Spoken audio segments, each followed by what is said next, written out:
मेरे बेटे की शादी पहले 3 बार हो चुकी थी। हर बार शादी की पहली रात को ही दुल्हन गायब हो जाती थी। कमरे से चीखने की आवाज़ आती, लेकिन जब तक हम पहुंचते उतने में दुल्हन गायब होती थी। अब हम लोगों ने मेरे बेटे की चौथी शादी करवाई, लेकिन इस बार हमने प्लान बनाया कि हम लोग छुपकर देखेंगे कि आखिर कमरे में होता क्या है। जब हम लोगों ने उसके कमरे में छुपकर देखा कि आखिर दुल्हन गायब कैसे होती है। आज सुबह सुबह का समय था। मैं और मेरा भाई भी आज जल्दी उठ चुके थे, क्योंकि आज मेरा सरकारी नौकरी का परिणाम आने वाला था। मैं तो बस घबराहट के मारे अपने नाखून चबा रही थी। आखिर इतनी मेहनत जो की थी मैंने इस जॉब के लिए। पिताजी मुझे बार बार दिलासा दे रहे थे कि सब अच्छा होगा। अब सिर्फ परिणाम आने में 1 घंटा बचा था। तभी हमारे पड़ोस के भैया अपना लैपटॉप लेकर आ गए, क्योंकि हमारे पास कंप्यूटर या लैपटॉप नहीं था। आज तक हमारे सभी परिणाम वो ही निकालते आए थे। अब मेरी परीक्षा का परिणाम आ चुका था और मेरी अध्यापिका के पद पर जॉब लग चुकी थी। सब लोगों की खुशी का ठिकाना न था। सब लोग मुझे बधाई दे रहे थे। मैंने अपने पिताजी को कसकर गले से लगा लिया था, क्योंकि उन्होंने ही दिन रात मेहनत करके मुझे पढ़ाया लिखाया था, जिसकी वजह से आज मैं इस मुकाम तक पहुंची हूं। मेरी खुशी का कोई ठिकाना नहीं था। साथ ही एक दुख भी था कि अगर आज माँ होती तो वो कितनी खुश होती, लेकिन अब हम कर भी क्या सकते थे। खैर, जैसे ही मेरी जॉब का मेरी सहेलियों को पता चला, वो सब हमारे घर आ चुकी थी और पार्टी मांगने लगी। पापा ने भैया को कुछ पैसे दिए और बाजार से कुछ मिठाई और नमकीन मंगवाई। सब लोगों ने जलेबी समोसे के साथ कोल्ड ड्रिंक का आनंद लिया। फिर कुछ देर हंसी ठिठोली करने के बाद वो सब चली गई और मैं भी अपने काम में लग गई। कुछ दिन यूं ही निकले और अब मेरी ज्वाइनिंग भी हो चुकी थी। मेरे गांव से कुछ दूरी पर एक शहर था। उसी में एक स्कूल में मेरी पोस्टिंग थी। कुछ दिन तो बस ऐसे ही आना जाना किया, लेकिन फिर मैंने एक स्कूटी ले ली और उससे आने जाने लगी। पापा की भी अभी तबीयत खराब लगी थी। छोटा भाई भी अभी 9वीं कक्षा में पढ़ता था। पूरे घर की जिम्मेवारी अब मुझ पर आ चुकी थी। घर का काम करने के बाद अपनी ड्यूटी पर जाती थी। कुछ दिनों बाद मेरी बुआ के लड़के की शादी थी।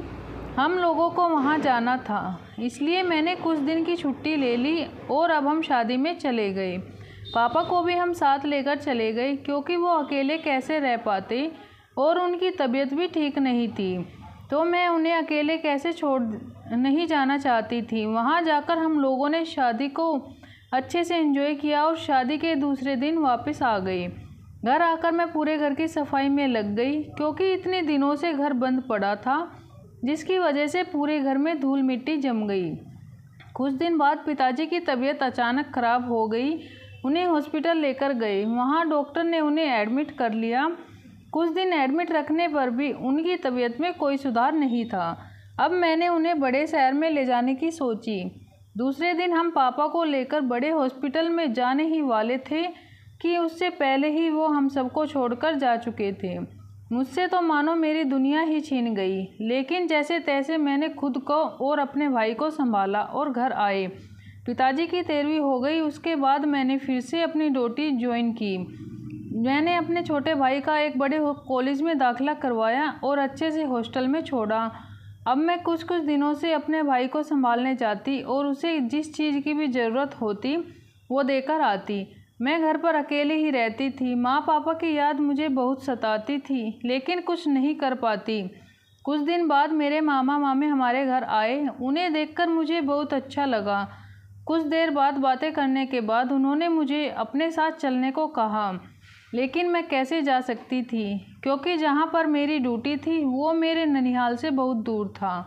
आने जाने में कई घंटे लगते थे, इसलिए मैंने जाने से मना कर दिया। दरअसल वो लोग मेरे रिश्ते की बात करने आए थे।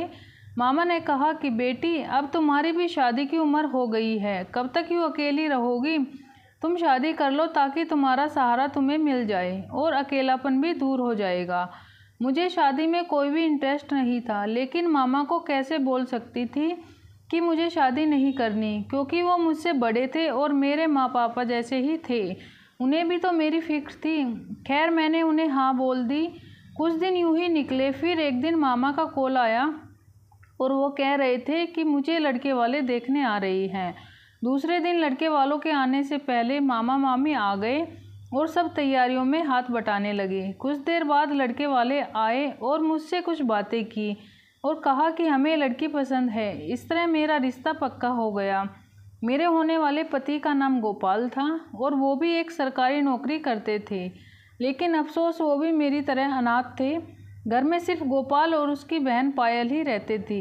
इस तरह मेरी गोपाल से कॉल पर बात होने लगी और दोनों के दिल मिलने में टाइम न लगा। मुझे भी गोपाल का स्वभाव और विचार बहुत अच्छे लगे।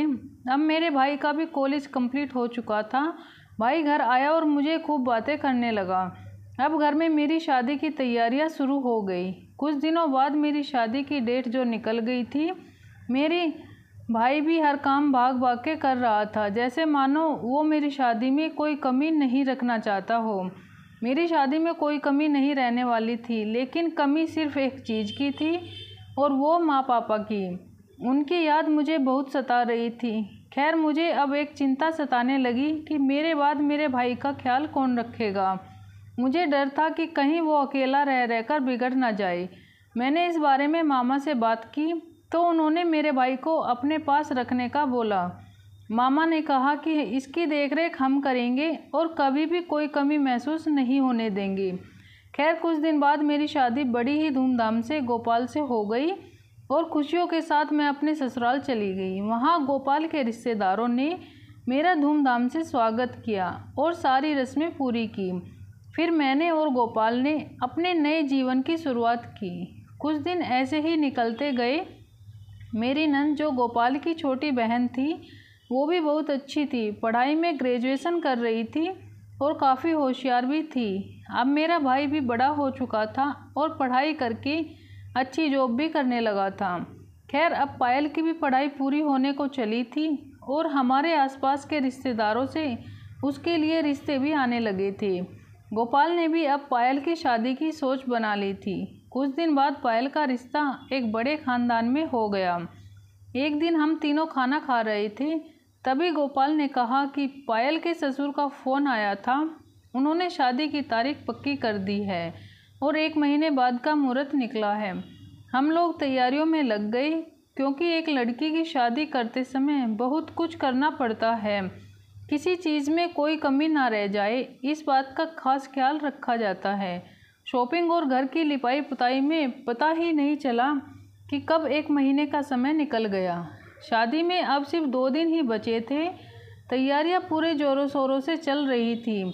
आखिर शादी का दिन आया और पायल की शादी भी बड़े धूमधाम से करवाई गई।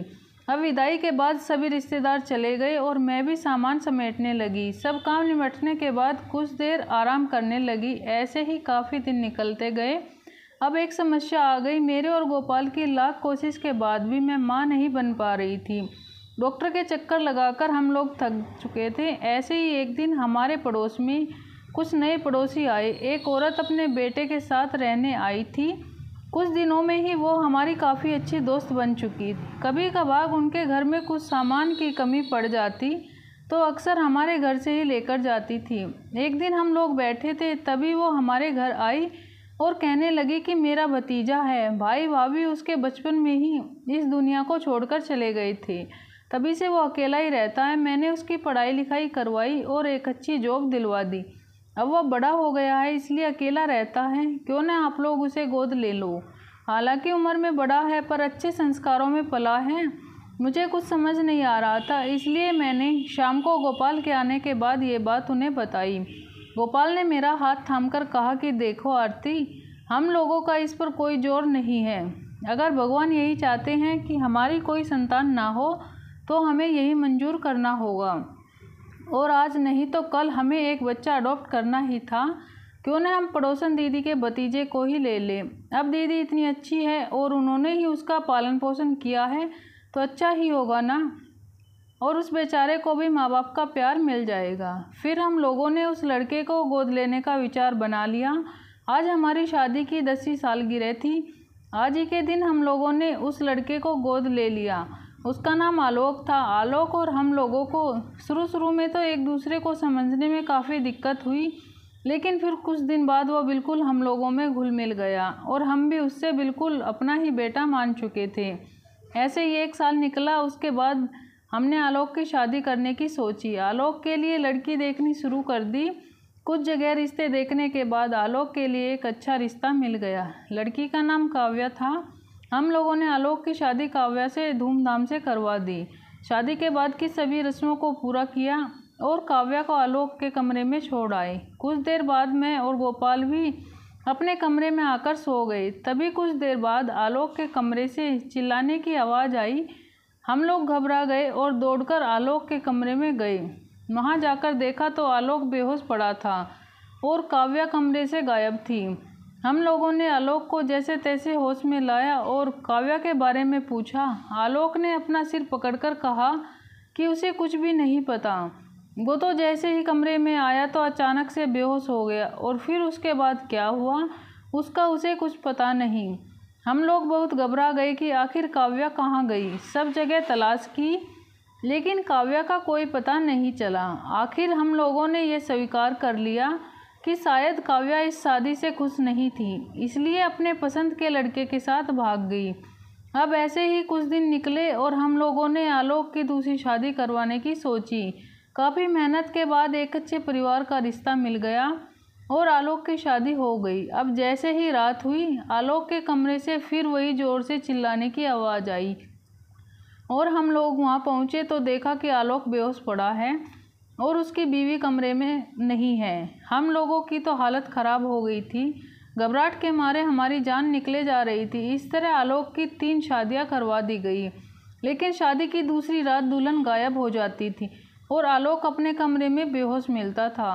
हम लोगों ने कुछ भी समझ में नहीं आ रहा था कि आखिर हो क्या रहा है। लोगों में गलत बातें चलनी शुरू हो गई। कोई कहता कि आलोक पर बुरी शक्तियों का साया है, तो कोई कहता कि आलोक अपशगुनी है। खैर, हम लोगों का मुंह तो पकड़ नहीं सकते थे, इसलिए हमने लोगों की बातों पर ध्यान देना बंद कर दिया। अब तो आलोक का रिश्ता होना मुश्किल हो गया था, क्योंकि कोई भी अपनी बेटी को हमारे घर की बहू के रूप में नहीं भेजना चाहता था। सबको यही लगता था कि हमारे घर में कोई काला जादू होता है, जिसकी वजह से लड़कियां गायब हो जाती हैं। अब हम लोग पूरी तरह से परेशान हो चुके थे, लेकिन हम लोगों को आलोक को इस तरह कुंवारा भी तो नहीं रख सकते थे। हम लोगों ने आलोक की चौथी शादी के बारे में सोचा और लड़की तलाशने लगे। अब की बार इतनी आसानी से हमें कोई रिश्ता नहीं मिलने वाला था। जैसे तैसे एक रिश्ता देखा। लड़की भी पहले से एक बार शादीशुदा थी। लड़की का नाम सीता था। सीता की शादी को केवल 5 महीने हुए थे कि उनके पति का देहांत हो गया। सीता अपने माता पिता के पास एक विधवा की ज़िंदगी गुजार रही थी। हम लोगों ने सीता के माता पिता से आलोक की बाकी की 3 शादियों के बारे में बात कर ली थी। उन्हें इस बात से कोई आपत्ति नहीं लगी और हम लोगों ने आलोक और सीता की शादी करवा दी। हमारा दिल बहुत घबरा रहा था कि इस बार भी ऐसा कुछ न हो जाए जो आलोक की बाकी की शादियों में हुआ था। सीता के गृह प्रवेश के समय मेरी नंद भी आ चुकी थी। दरअसल पायल और उसके पति शादी के बाद विदेश चले गए थे, अभी अभी लौटे थे। उन लोगों को मैंने सब बातें फ़ोन पर बता दी थी। सीता का अच्छे से गृह प्रवेश करवाया गया। यूँ तो खुशी का दिन था, लेकिन हम लोगों में से किसी के भी चेहरे पर खुशी नहीं थी, क्योंकि हम लोगों के तो दिमाग में सिर्फ वही बात दौड़ रही थी कि पता नहीं इस बार क्या होगा। साथ ही मन में इस डर से घेरा डाल रखा था कि पिछली बार की तरह हो गया तो हम लोग क्या करेंगे। इस बार मेरी नंद ने कहा कि क्यों न हम लोग आज देखें कि आखिर आलोक के कमरे में होता क्या है। हम लोगों ने पायल की बात मान ली और आज रात आलोक के कमरे में छुपकर देखने का प्लान बनाया कि आखिर होता क्या है। जैसे ही रात हुई, हम लोग आलोक के कमरे में कहीं एक कोने में छुप गए और देखने लगे कि आगे क्या होने वाला है। जैसे ही आलोक कमरे में आया और उसके बाद जो हुआ उसे देखकर तो हमारे पैरों के तले से ज़मीन खिसक गई। हमने देखा कि आलोक एक बड़े से चाकू के साथ कमरे में आया है। आलोक ने जैसे ही सीता पर चाकू से वार करना चाहा, तब गोपाल ने जाकर उसे पकड़ लिया। हम लोगों को वहां देखकर आलोक घबरा गया और भागने की कोशिश करने लगा, लेकिन गोपाल ने उसे कस के पकड़ रखा था। गोपाल ने एक तमाचा आलोक के गाल पर जड़ दिया। आलोक रोने लगा और कहने लगा कि मुझे माफ़ कर दो। दरअसल मैं आपकी उस पड़ोस वाली दीदी का बड़ा बेटा हूँ, ना कि उसका भतीजा। हम लोग हमेशा से ही ऐसा एरिया देखते हैं जहाँ भोले भाले लोग रहते हो और फिर उनको शिकार बना के लूट लेते हैं। इस तरह आपको भी हमने शिकार बनाना चाहा। जैसे ही मेरी माँ को पता चला कि आपके कोई संतान नहीं है, तो उन्होंने मुझे अपना भतीजा बताकर यहाँ अडॉप्ट करवाने का प्लान बनाया, ताकि आप लोगों की सारी ज़मीन जायदाद अपने नाम करवा के यहाँ से भाग जाए।